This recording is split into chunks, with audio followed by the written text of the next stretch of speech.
क्या कभी आपके साथ ऐसा हुआ है कि आप भगवान का नाम तो लेते हैं, माला भी फेरते हैं, मंत्र भी जपते हैं, लेकिन भीतर कोई बदलाव महसूस नहीं होता? मन वहीं पुरानी इच्छाओं में उलझा रहता है, क्रोध भी आता है, वासना भी रहती है, ईर्ष्या भी जाती नहीं। और तब भीतर से एक आवाज उठती है, क्या सच में नाम जप काम करता भी है, या मैं खुद को धोखा दे रहा हूं? यही प्रश्न एक साधक के मन में भी उठा। वह कहता है, मैंने वर्षों तक भगवान का नाम जपा, पर मैं साधु नहीं बन पाया, महापुरुष नहीं बन पाया। मेरा मन अभी भी भोगों में उलझा है, मेरे अंदर पशु भाव, राक्षसी प्रवृत्तियां अब भी जीवित हैं। क्या मेरा जप व्यर्थ चला गया? यह प्रश्न केवल उस एक व्यक्ति का नहीं, यह हर उस इंसान का प्रश्न है जो भक्ति की राह पर चलता है लेकिन तुरंत परिणाम नहीं देख पाता। नाम जप और अंदर का संघर्ष।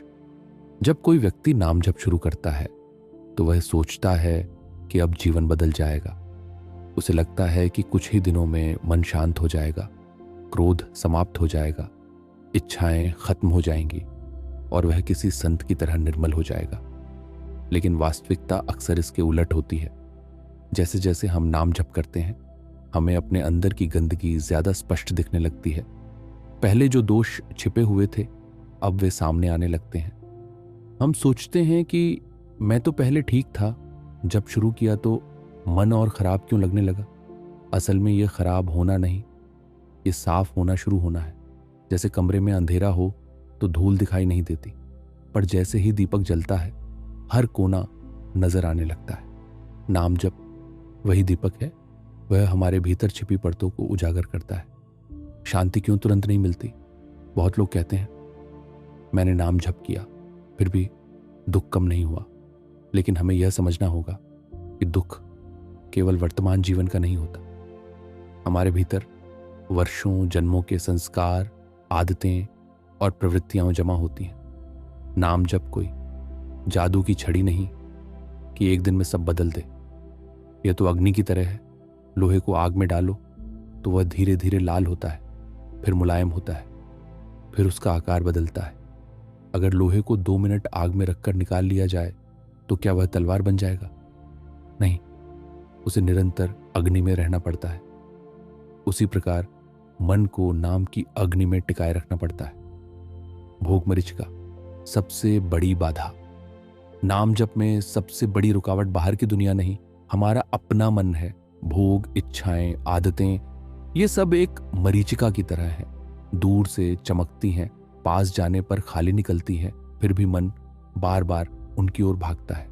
जब मन विषयों में उलझा होता है तो नाम कड़वा लगने लगता है, जप बोझ जैसा लगता है। और फिर व्यक्ति सोचता है, शायद नाम में शक्ति ही नहीं।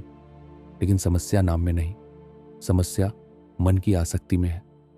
नाम कभी व्यर्थ नहीं जाता। कई साधकों का अनुभव है कि वर्षों तक जप करने के बाद भी उन्हें कोई विशेष अनुभव नहीं हुआ, पर गुरुजन कहते हैं नाम में लगाव होना ही सबसे बड़ा अनुभव है। सोचिए, दुनिया में हजारों आकर्षण हैं, फिर भी अगर आपकी जिह्वा भगवान का नाम लेना चाहती है तो यह साधारण बात नहीं। ये संकेत है कि भीतर कोई परिवर्तन शुरू हो चुका है, बस अभी वह दिख नहीं रहा। बीज जमीन के भीतर महीनों छिपा रहता है, लेकिन जब अंकुर फूटता है तब समझ आता है कि अंदर कितनी प्रक्रिया चल रही थी। नाम जप भी ऐसा ही बीज है। गंगा स्नान बनाम नाम जप। कुछ लोग सोचते हैं कि चलो नाम से कुछ नहीं हुआ, गंगा स्नान कर लेते हैं, दान पुण्य कर लेते हैं। स्नान, दान, व्रत ये सब अपने स्थान पर अच्छे हैं, लेकिन ये बाहरी साधन है। नाम जप अंदर की यात्रा है। बाहरी कर्म शरीर को छूते हैं, नाम मन और आत्मा को छूता है। यदि मन नहीं बदला तो हजारों स्नान भी क्षणिक प्रभाव देंगे, पर यदि मन नाम में डूब गया तो बिना कहीं जाए भी शुद्ध संभव है। अखंडता का महत्व। नाम जप का सबसे बड़ा रहस्य है अखंडता, यानी जप केवल माला तक सीमित न रहे, बल्कि दिन भर मन के पीछे पीछे चलता रहे। चलते हुए, काम करते हुए धीरे धीरे नाम अंदर गूंजने लगे। खंडित जप ऐसा है जैसे बार बार दीपक बुझा देना।